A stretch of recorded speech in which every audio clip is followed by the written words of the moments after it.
Hello सम्पूर्णमा नमस्ते। आज केही समयपछि बोल्न मन लागेको छ। नबोलौँ भन्दा पनि बोल्नुपर्ने अवस्था आएको छ। विषय चाहिँ देशको समसामयिक विषयमा हो। विषयमा आज म कुरा उठाउन गइरहेको छु। त्यो त्यही अहिले त्यसको ट्रेनिङमा रहेको विषय नै हो, जुन विकल्पको राजनीतिमा भनेर राष्ट्रिय स्वतन्त्र पार्टी अर्थात् रवि लामिछानेले आफ्नो दल खडा गरेर आउनुभएको थियो। उहाँलाई जुन अहिले प्रतिशोध नामक एउटा नाम दिएर जेलमा हालिएको छ, त्यही विषयमा आज कुरा कहाँबाट सुरु गरौँ भन्दाखेरि जुन रवि लामिछानेले जाने नजाने एउटा कम्पनीमा काम अर्थात् सेयर धनी नै भएर काम सुरुवात गरे। जुन गोर्खा मिडिया थियो त्यो प्राइभेट कम्पनी नै हो जस्तो लाग्थ्यो भाषामा।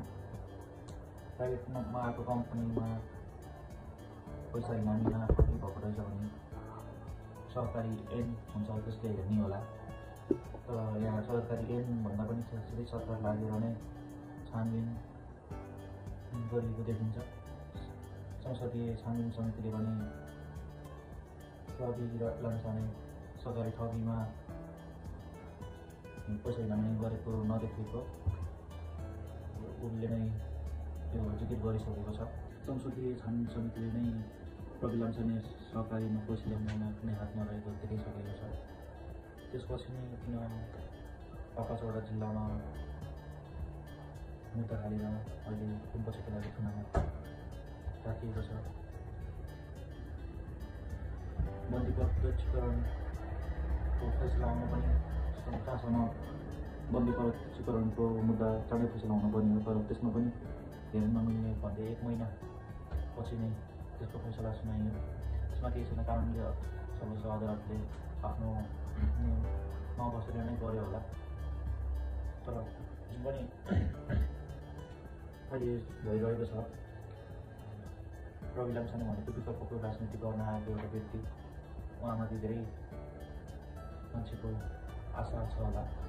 उनले राजनीतिमा आएर के गर्न सक्यो के गर्न सकेन त्यो जनताले मूल्याङ्कन गर्नेछन्। तर पनि अहिले जुन जेलमा राखिएको छ, हाम्रो भाषामा जेलै भन्न त्यसलाई चौकीमा भएपछि जेलमै भनिन्छ। विकल्पको राजनीति गर्न आएको व्यक्तिलाई अब 84मा रोके नै काम जस्तो लाग्छ, यो गाँठसम्म लाग्छ।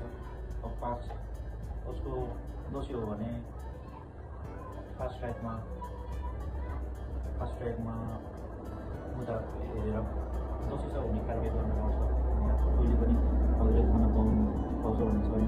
तपाईँले अरू निष्पक्ष हुनु पऱ्यो भने हामी सम्पूर्ण व्यक्तिहरूको माझ ऊ सबै कुरा छाडेर आफ्नो जुन मिडिया पर्सन छ ऊ मिडिया छोडेर त्यसमा केही गर्नुपर्छ, केही गर्न सक्छ कि भनेर आएको व्यक्ति कति गर्न सकेन उसले मान्छेले हेरेकै छ, मूल्याङ्कनै गरेको छ।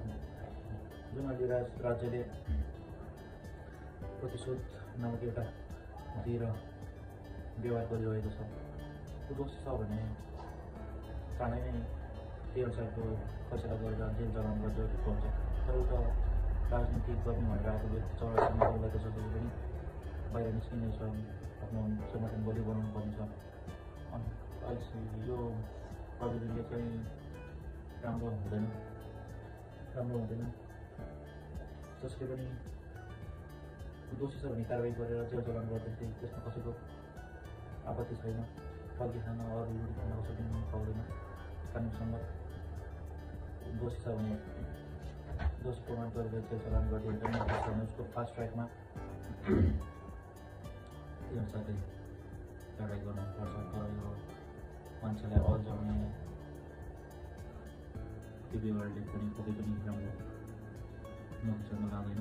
राजनीति भनेको शुद्ध तेल हुनुपर्छ। तर यहाँ प्रतिशोध साधिएको भनेको के भन्नु, अहिले त्यसको हालत त्यस्तै छ। जस सत्तामा आउँछ उसलाई विपक्षलाई पनि, जो विपक्षमा हुन्छ ऊ सत्तामा आएछ पक्षले पनि त्यस्तै चलिरहेको छ। यो पक्कै पनि राम्रो त होइन, तर पनि त्यस्तै चलिरहेको छ। यो गेमै भएन, त्यसो त फोहोर खेल चलिरहेको छ। गेम भनेको फेयर खेल्नुपर्छ,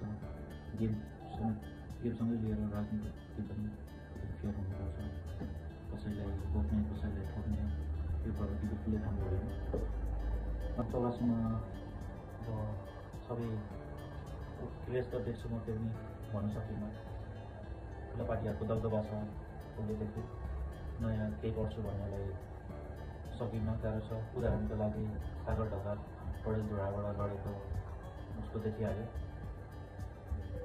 यसरी त रोडम्यापले जुन तरिकाले गरेको छ, त्यसरी त नयाँ मान्छे नयाँ व्यक्ति आउनै नदिने खेल भयो नि त यो त। त्यही भएर गेम भनेको फेयर हुनुपर्छ। त्यसरी त हामी जस्तो युवाहरू जीवन कुनै उतारार्धमा पुगेर र त्यसको लागि कसरी म यो गर्न सक्छु के भनेर कसरी थाहा भने त केही परिवारसँग मिसिन जानु पऱ्यो कि सचल ढङ्गले राजनीति गर्छु भनेर नसकिँदो रहेछ नि त। त्यही भएर गेम भनेको फेयर हुनुपर्छ। अहिले जति पनि विकासको नाममा जुन कार्यहरू भइरहेको छ त्यो भनेको सबै कङ्क्रिटको संरचनामा पुरै विकास भएको देखियो। त्यो पनि आवश्यक छ, आवश्यक ठाउँमा त्यो पनि आवश्यक छ। त्योभन्दा राम्रो त त्यो पनि चाहिन्छ, त्यो पनि चाहिन्छ। ठाउँ ठाउँमा कति बेला कमिटीको संरचना पनि चाहिन्छ। त्योभन्दा पहिला त्यसमा युवा रहनु पऱ्यो, युवाले कहाँ पाउनु पऱ्यो। युवा रहेन देश बन्ने हो। त्यसको जिडिपी अहिले जुन पनि छ सबै वैदेशिक रोजगार कोरियन डान्सले धानिरहेको छ। कङ्क्रिटको संरचना बन्नु मात्रै विकास हो भनेर म चाहिँ मान्न अलिक गाह्रै छ। कङ्क्रिटको संरचना मात्रै होइन, त्यसमा धेरै कुराहरू आवश्यक छ। म चाहिँ कङ्क्रिटको संरचनालाई विकाससँग जोड्दिनँ। यो मेरो नितान्त निजी विषय हो। मान्छेको सोच अनेक हुनसक्छ है, त्यसो मेरो सोच हो। के कस्तो लाग्छ प्लिज